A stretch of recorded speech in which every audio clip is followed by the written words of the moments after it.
kondisi ekonomi saat ini? Ya begini, sebetulnya kita di luar namanya organisasi pemerintah, khususnya Menteri Keuangan kan tidak tahu banyak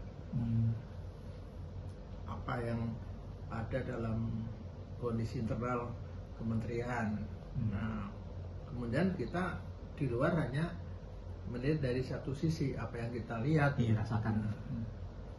Jadi kalau menurut saya sih, ya kita percayakan aja dulu apapun kebijakan mereka.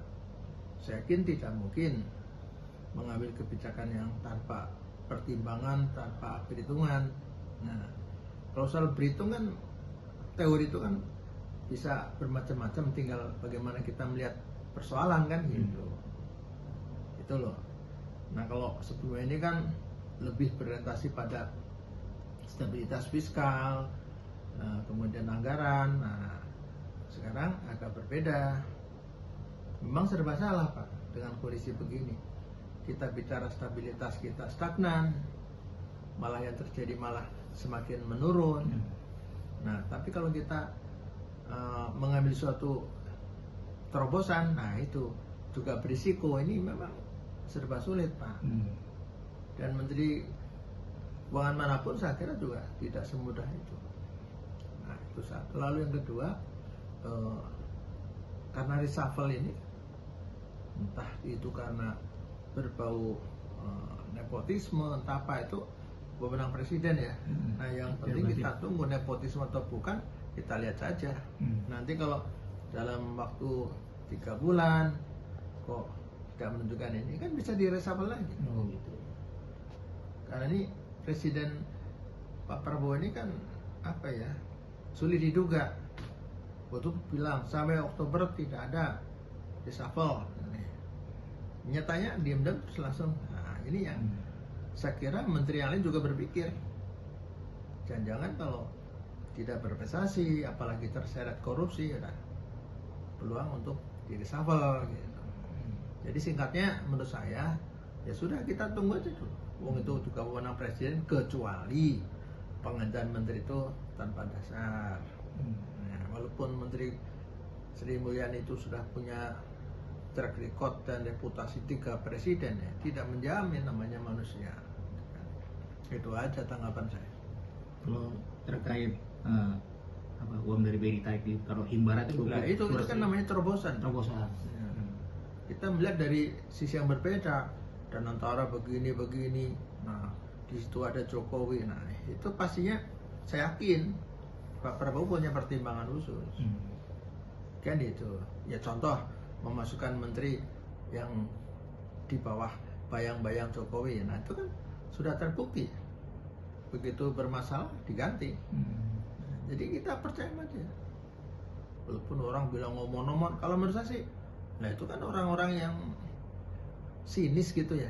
Ya kita harus bicara fair, bicara objektif, dan tidak mudah ngatur negara yang sudah carut-marut begini gitu Pak.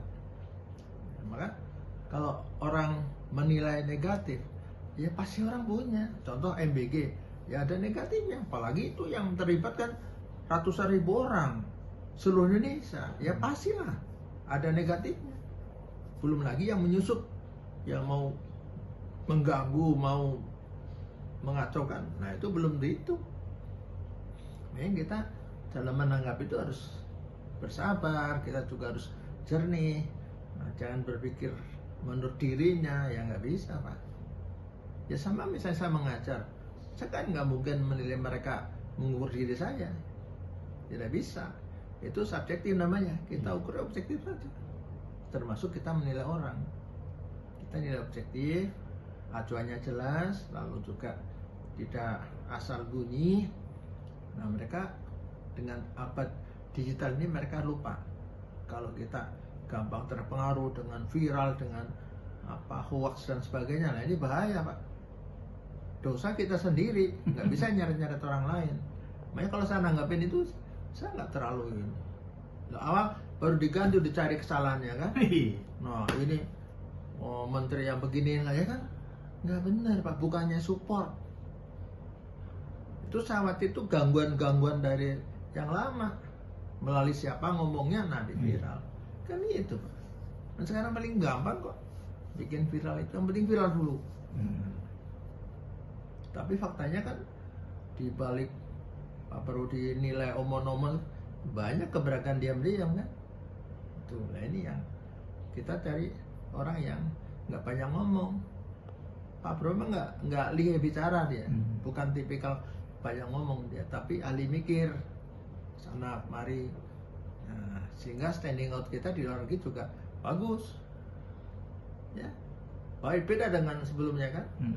Begitu keluar negeri sambut dan bisa membuat keseimbangan antara Amerika, Cina dengan Rusia, bisa dirangkul semuanya tanpa harus membuat sakit hati dan tersinggung. Itu hebatnya di situ Pak. Nggak kelihatan kalau dia berpihak kemana. Loh, sekarang ke Cina, Rusia atau Amerika kita nggak tahu Pak. Karena semuanya disambangin. Termasuk waktu manggil oligarki, orang bilang gimana sih kok malah dipanggil. Loh, kita menyelesaikan masalah Pak. Masa kita berseteru? Saya ada masalah dengan Bapak. Ya saya ngomong dengan Bapak dong.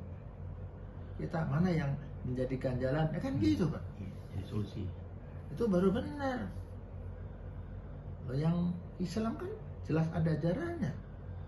Ya kalau kita punya musuh dalam arti kan pendapat yang berbeda. Tapi kalau kita kemudian bersama-sama mencari solusi, ya kita harus bicara, komunikasi, kita hargai. Itu loh Pak. Ini yang orang dangkal dalam pikiran-pikiran itu Pak. Ya jadi singkatnya itu Pak, kita jangan cepat menghakimi, apalagi menjudge seseorang gini. Kita lihat dulu. Sebentar kerja Pak. Nggak bisa instan, apalagi masalah begini. Masalah ekonomi itu masalah liar Pak. Kenapa? Karena pengambil kebijakan juga dengan mudah, wah ini kan karena yang saya jadikan pedoman gini, rujukan begini, tapi yang berlaku berbeda. Nggak bisa ngomong gitu. Makanya kita lihat dulu. Lalu kalau dia ngeles, logik nggak? Nah, apa hanya membuat-buat supaya dia lepas tangan? Bisa Pak. Wong kita terbuka. Terus, nah ini yang menarik kalau bicara ngejar target. Ya, kita sekarang ngejar target pertumbuhan. Bapak harus ingat, bahwa pertumbuhan ekonomi sekarang beda dengan sebelumnya. Kenapa? Justru unik. Di balik banyak PHK, di balik banyak nih, tapi tumbuh. Nah ini sesuatu kenapa? Online Pak, belanja online. Lah itulah sebabnya dengan metode dan teknologi digital banyak kegiatan ekonomi ini. Ya pertumbuhan itu kan diukur dari pendapatan. Itu memang pertumbuhan ekonomi tidak diimbangi dengan kenaikan kesempatan kerja. Itu karena apa? Semua banyak digital, teknologi yang dipakai itu. Tapi ekonomi tumbuh, pendapatan naik. Nah, walaupun kalau dibagi per kapitanya tidak proporsional karena yang kaya semakin kaya, yang bikin semakin susah kan itu. Nah itulah tantangannya. Itu. Jadi memang sulit Pak untuk membuat suatu penilaian yang objektif, sulit sekarang.